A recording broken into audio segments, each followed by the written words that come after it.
दोस्तों, बहुत ही important segment है। हमारे दिमाग का एक न्यूरोलॉजिकल एक पैटर्न होता है। जैसे हमारे कंप्यूटर में दो तरह की मेमोरी होती है। आपके फ़ोन में, आपके कंप्यूटर में आप लोग देखते पूछते हैं रैम कितनी है, रोम कितनी है, तो बोले मेमोरी कितनी है। तो हमारे दिमाग में भी अगर हम बात करें तो इसी तरह से दो मेमोरी होती है, एक शॉर्ट टर्म मेमोरी, एक लॉन्ग टर्म मेमोरी। मैं इसको आप बेसिक सेगमेंट के बारे में बात करने जा रहा हूँ। Why we need revision. हमें रिवीजन यानी कि हमें अपनी पढ़ाई में रिवीजन यानी कि दोहराव को इतना इंपॉर्टेंस क्यों देना चाहिए। आप सबसे पहले इस बात को अगर समझ लेते हैं तो आपको समझ में आएगा कि बेसिक हमसे गलतियां कहाँ हो जाती हैं।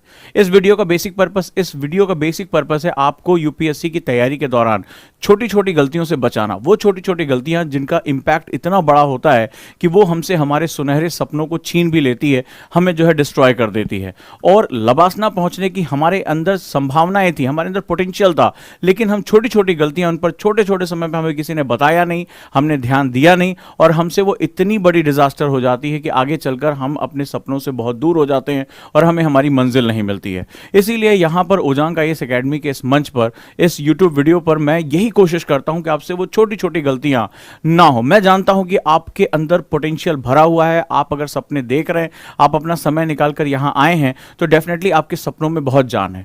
एक टीचर होने के नाते, एक एनएलपी ट्रेनर होने के नाते मेरा उत्तरदायित्व है कि मैं आपको सही तरीके से गाइड करूं।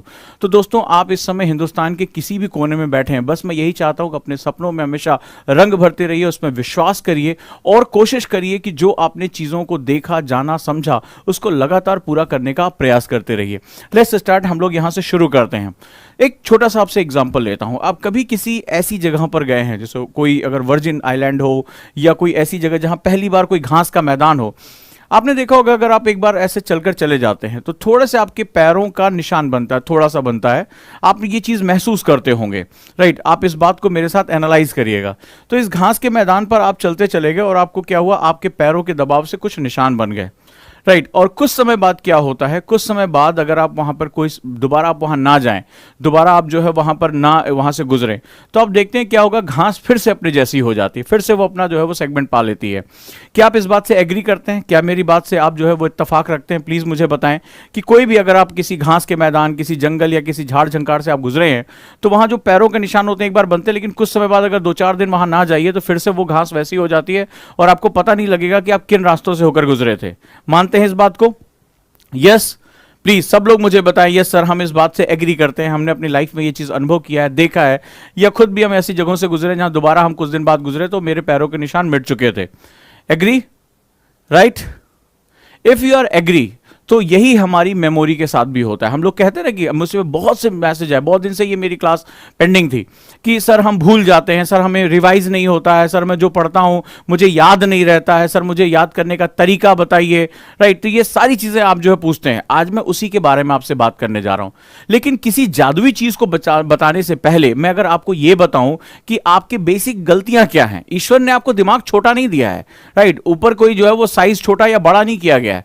सवाल है सिर्फ दो सेगमेंट का। हम ट्रेंड मेमोरी और अनट्रेंड मेमोरी को, एनएलपी ट्रेनर सिर्फ दो चीजों को जानता है, either you are trained memory और अनट्रेंड मेमोरी। अगर ट्रेंड मेमोरी हो तो आप जो पाना चाहते हो उसको हासिल कर सकते हो। अनट्रेंड मेमोरी हो तो आप यही कहोगे कि सर मैं भूल जाता हूं, मुझे ज्यादातर याद नहीं रहता, पढ़ाई में मन नहीं लगता।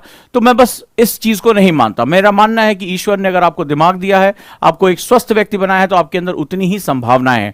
बस अपनी संभावनाओं को तलाशिए, उन पर विश्वास करिए और जो सपने आप देखते हैं उसे पूरा करने के लिए सही डायरेक्शन में मेहनत करिए। सिर्फ मेहनत करने से काम नहीं चलेगा। हमारे समाज में कहते हैं मेहनत करो मेहनत करो, गलत डायरेक्शन में मेहनत करोगे कहीं और दूर चले जाओगे। सही डायरेक्शन में मेहनत करने के लिए ही इस चैनल को जो है एस्टैब्लिश किया गया है। तो चलिए, अगर मैं बात करूं तो आपने ये सिंपल सा अनुभव कर लिया हमारे जीवन में कि अगर हम वहां से दोबारा ना गुजरे, अगर हम दोबारा वहां से ना गुजरे तो मेरे पैरों के निशान मिट जाते हैं। अब थोड़ी देर के लिए इस जो जंगल है, इसको थोड़ी देर के लिए आप क्या मान लें, आप इस जंगल को थोड़ी देर के लिए सिंपली आप अपना ब्रेन मान लें, अपनी मेमोरी मान लें। दिस इज योर मेमोरी, ये आपकी मेमोरी है, राइट। ये आपकी मेमोरी हो गई। चलिए, ये आपकी मेमोरी है और ये जो रास्ता है इस जंगल में जो पहली बार आप जा रहे हैं वो आपका फर्स्ट रीडिंग हो गई, यानी पहली बार आपने पढ़ा। अब आप अपने जीवन के अनुभव से कहते हैं कि हाँ सर, ऐसा होता है कि जब हम जंगल से एक बार गुजरते हैं तो कुछ दिन बाद हमारे निशान मिट जाते हैं। हमें ये परमानेंट निशान बनाने के लिए क्या करना पड़ेगा? हमें क्या करना पड़ेगा, यहां से बार बार गुजरना पड़ेगा। और आपने देखा होगा कई बार कई खेतों में, कहीं जो है घास के मैदानों में, जहां से लोग बार बार गुजरते हैं, अगर आप बार बार गुजरते हैं तो आपके पैरों के परमानेंट निशान बन जाते हैं। आपने देखा होगा एक स्थायी निशान बन जाता है, परमानेंट जो है वो सेगमेंट बन जाता है। इसी को हम लोग लॉन्ग टर्म मेमोरी कहते हैं, राइट। यानी दीर्घकालिक हमारी जो याददाश्त होती है वो होती है। अब आपके जीवन में ही अगर जिन बच्चों ने मुझसे कहा था कि सर हम भूल जाते हैं, सर हमें कुछ याद नहीं रहता, वो मेरा संदेश बिल्कुल क्लियर समझ चुके होंगे कि आप सिर्फ सोचते हैं कि एक बार पढ़कर या एक बार नोट्स बनाकर आपको वो स्थायी रूप से याद हो जाएगा, ऐसा पॉसिबल नहीं है। हमारी मेमोरी में भी हमें दो तरह के सेगमेंट्स को डील करना पड़ता है, शॉर्ट टर्म मेमोरी और लॉन्ग टर्म मेमोरी, राइट। यानी कि अल्पकालिक और दीर्घकालिक।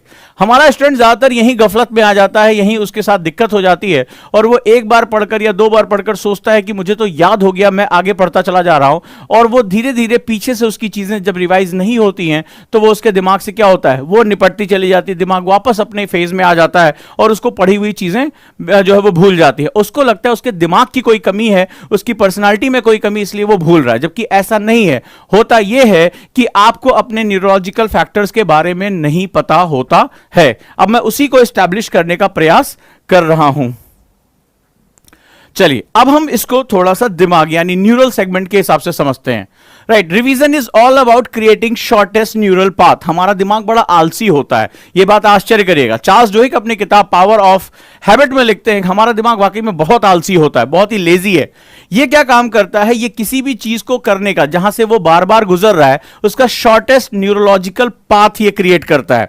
जैसे आपने कोई चीज पूछा कि गांधी के आंदोलन के बारे में कोई बात आई या भूगोल के बारे में कोई बात आई, तो ये क्या होता है, ये इस इंफॉर्मेशन की अलमारी की तरफ जाता है।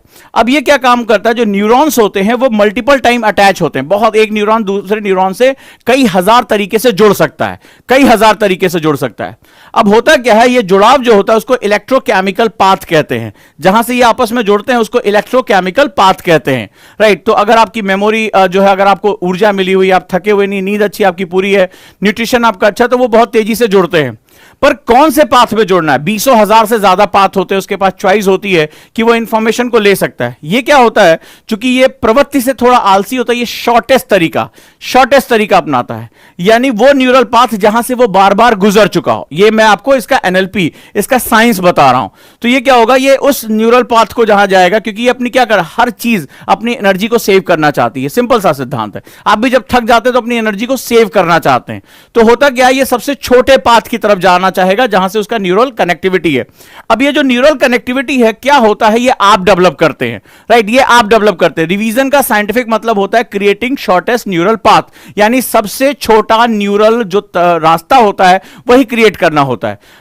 मस्तिष्क जिस रास्ते से बार बार आया गया होता है वहां से उसकी पहचान होती है। जैसे आप जंगल में आप गए, आप कई बार आ गए, तो आपको जो है जंगल का जो रास्ता पता है। तो ये भी एक जंगल है न्यूरॉन्स का। इसमें क्या होता है, इंफॉर्मेशन को बार बार भेजना होता है, बार बार यहां जाना होता है, और जो न्यूरॉन्स होते हैं उनको वो रास्ते की पहचान हो जाती है कि भाई आपने जैसे ही गांधी के बारे में कुछ पूछा, भूगोल में कुछ पूछा, आपने अर्थव्यवस्था के बारे में कुछ जानकारी लेनी चाहिए, तुरंत ये न्यूरल पाथ एक दूसरे से अटैच हो जाएंगे शॉर्टेस्ट वे में। इनको पता है कि ये रास्ता मेरा यही है, और तुरंत वो इंफॉर्मेशन को फेच करके ले आएंगे। यानी आपको इंफॉर्मेशन तुरंत याद आ जाएगी। आपके टीचर ने कुछ पूछा, आपने तुरंत उसका जवाब दे दिया। एग्जाम में क्वेश्चन पूछा, तुरंत टिक लगा दिया। आंसर लिखने आए, आपने सारे पॉइंट्स लिख दिए।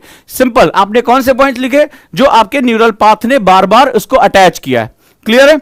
तो अब यहां पर अगर हम देखें तो ये हमारे लिए सार्वभौमिक चीज है। यानी रिवीजन का मतलब क्या होता है, creating a shortest neural path, right. अब ये कैसे क्रिएट होता है, ये क्रिएट होता है जब हम बार बार जाते हैं, उस इंफॉर्मेशन को लेकर आते हैं, बार बार हम रिवाइज करते हैं। इसको दोहराना कहते हैं हमारी सामान्य भाषा में, और मैं इसको एनएलपी में इसको क्रिएटिंग शॉर्टेस्ट न्यूरल पाथ कहता हूं। तो ये जाकर क्या होता है, इलेक्ट्रोकेमिकल पाथ की पहचान हो जाती है और वो इंफॉर्मेशन लेकर चला आता है। अब जिन बच्चों ने मुझसे कहा कि सर हम जो है वो हम कुछ याद नहीं रख पाते, हम कुछ जो है समझ नहीं पाते, सो सिंपल सा फंडा होता है कि जब हम कुछ याद नहीं रख पाते, हम कुछ समझ नहीं पाते, तो इसका मतलब है कि तुम्हें एबीसीडी भी नहीं याद होगी। तुम्हें जो ये बोल रहे हो वर्ब, सेंटेंस, स्ट्रक्चर, ये तुम्हें कुछ नहीं याद होगा, लेकिन तुम्हें तो याद है। क्यों तुम्हें एबीसीडी नहीं भूलती, क्यों तुम्हें साइकिल चलाना नहीं भूलता, क्यों तुम्हें जो है वो जो तुम बात बोल रहे हो अपना नाम नहीं भूलता? कारण क्या है? उसका कारण है कि आप इसको बार बार दोहराते रहे हो, सालों से दोहराते रहे हो, इसको यूज करते रहे हो, इसलिए तुम्हारा ये पार्ट हो चुका है। नई नई चीज पढ़ रहे हो उसमें तुम्हें दिक्कत आ रही है और तुम सोचते हो कि मेरे दिमाग में कमी है, मेरे मेमोरी में कमी है, डॉक्टर को दिखाकर आते हो। ऐसा नहीं होता। सामान्य व्यक्ति के लिए सिर्फ ये न्यूरल पाथ को कनेक्ट करने की बात होती है। अगर आपने न्यूरल पाथ कनेक्ट कर लिया, आपके लिए चीजें आसान हो जाएगी। अब आपको समझ में आया कि रिवीजन आपके लिए इतना इंपॉर्टेंट क्यों है, राइट? आपको शॉर्टेस्ट यानी कि सबसे लघुतम, जो सबसे लघु न्यूरल पाथ है, न्यूरल मार्ग आपको जनरेट करना पड़ेगा, राइट? सबसे जो है लघु न्यूरल पाथ आपको जनरेट करना पड़ेगा। इसी को हम लोग बोलते हैं इंपॉर्टेंस ऑफ रिवीजन। जो स्टूडेंट इसको नहीं करता वो आगे की तरफ जैसे जैसे पढ़ता चला जाता है, पीछे भी जैसे रेत पर से निशान उड़ते चले जाते हैं, वो रेत जो है वो निशान यहां से होते हुए खत्म हो जाएंगे। आगे चलते हैं हम लोग। नाउ स्टूडेंट के साथ सबसे बड़ी गलती क्या होती है? स्टूडेंट जो है वो सबसे बड़ी मिस्टेक क्या करता है, ये आप अभी देख लीजिए। अगर एग्री करते हो मुझे बताइए। वो जनरली इस तरह टाइम टेबल बनाता है, आप भी बनाते होंगे, ठीक है? टाइम टेबल, सुबह 6 बजे उठना, मान लो फॉर एग्जांपल, एक एग्जांपल के लिए लिया है मैंने। फिर 7 से 8 हिस्ट्री पढ़ना, फिर 9 से 10 ज्योग्राफी पढ़ना, फिर 12 से 2 करंट अफेयर्स पढ़ना, XYZ ऑप्शनल पढ़ना, जो भी आप अपना सेटअप लेके रखते हो। मैंने ज्यादातर बच्चों के जो टाइम टेबल देखे हैं उसमें मुझे यही चीजें दिखाई पड़ी हैं, राइट? लेकिन सवाल है कि मैंने टाइम टेबल में बहुत ही कम, मतलब पॉइंट में वो बच्चे होंगे, 0.1 या 0.2% बच्चे होंगे जो अपने टाइम टेबल में रिवीजन के लिए कि this is time for revision, बहुत ही कम होंगे। 1 2 दुक्का 4 होंगे, 6 होंगे। मैं हालांकि बहुत दिनों से इस मंच पर यह कहता चला आ रहा हूं, लेकिन बहुत कम ऐसे स्टूडेंट होंगे जो बेसिकली अपने इस रिवीजन के लिए टाइम निकालते होंगे, राइट या रॉन्ग? मुझे बताएं प्लीज आप लोग।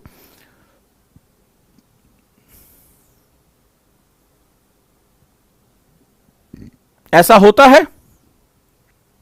इसी तरह टाइम टेबल बनाते हो?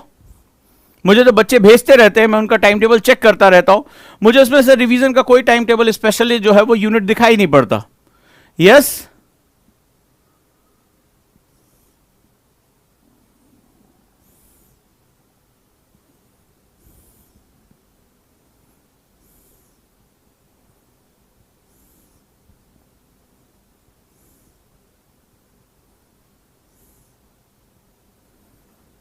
एग्री?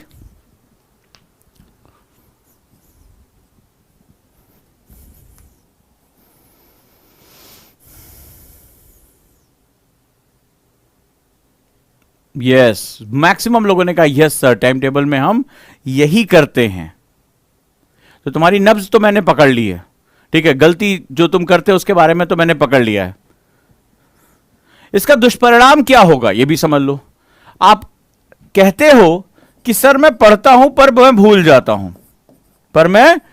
जाता हूं, सर मुझे कुछ याद नहीं रहता, सर मेरे क्वेश्चन गलत हो जाते हैं जब मैं ऑब्जेक्टिव टेस्ट देता हूं। अब मुझे बताओ उसके पीछे जिम्मेदार कौन है, तुम्हारा दिमाग या तुम या तुम्हारी आदतें? तो एक्चुअली में इसके पीछे सिर्फ तुम्हारा अनट्रेन्ड ब्रेन है, जिसको तुम्हें प्रशिक्षण तुमने नहीं लिया कि एक्चुअली में पढ़ना और भूलना ये दोनों बड़ी महत्वपूर्ण क्रियाएं होती है। अगर दिमाग भूलेगा नहीं तो वो फट जाएगा, इतनी इंफॉर्मेशन जब हमारे दिमाग में आती है फट जाएगा। भूलना बहुत जरूरी है, लेकिन याद किसको रखना है? मेरी बात को ध्यान से समझना और इसको समझने की कोशिश करना। भूलना बहुत जरूरी है, नहीं तो हमारे जीवन में कितनी कड़वी यादें, कितनी तकलीफ वाली यादें हम कभी भूल ही नहीं पाते। लेकिन हमें याद किसको रखना ये हमारी चॉइस है। भूलना दिमाग की टेंडेंसी है, याद करना हमारी चॉइस है। यानी हमारे पास वो विकल्प मौजूद है कि हम किस चीज को याद करेंगे। याद रहेगा आपको? तो वो आप अपनी चॉइसेस को बढ़ाइए। याद किसको करना है ये आपकी चॉइस हो सकती है और आप अपनी इस चॉइस को एस्टेब्लिश करिए और मान के चलिए कि भूलना इस दिमाग की टेंडेंसी है, नहीं तो शायद आपका दिमाग अब तक फट चुका होता। इतनी इंफॉर्मेशन से हमारा दिमाग गुजरता है। सो यू हैव टू, एक आपको आदत बनानी पड़ेगी कि आप चॉइसेस को बढ़ाएं कि मुझे इसको याद करना है। तो चलिए आज मेरी जो क्लास है वो बेसिकली इसी के बारे में है कि भूलने से डरिए मत, याद करने के लिए रिवीजन की मैथोलॉजी को अपने टाइम टेबल में सेट करिए।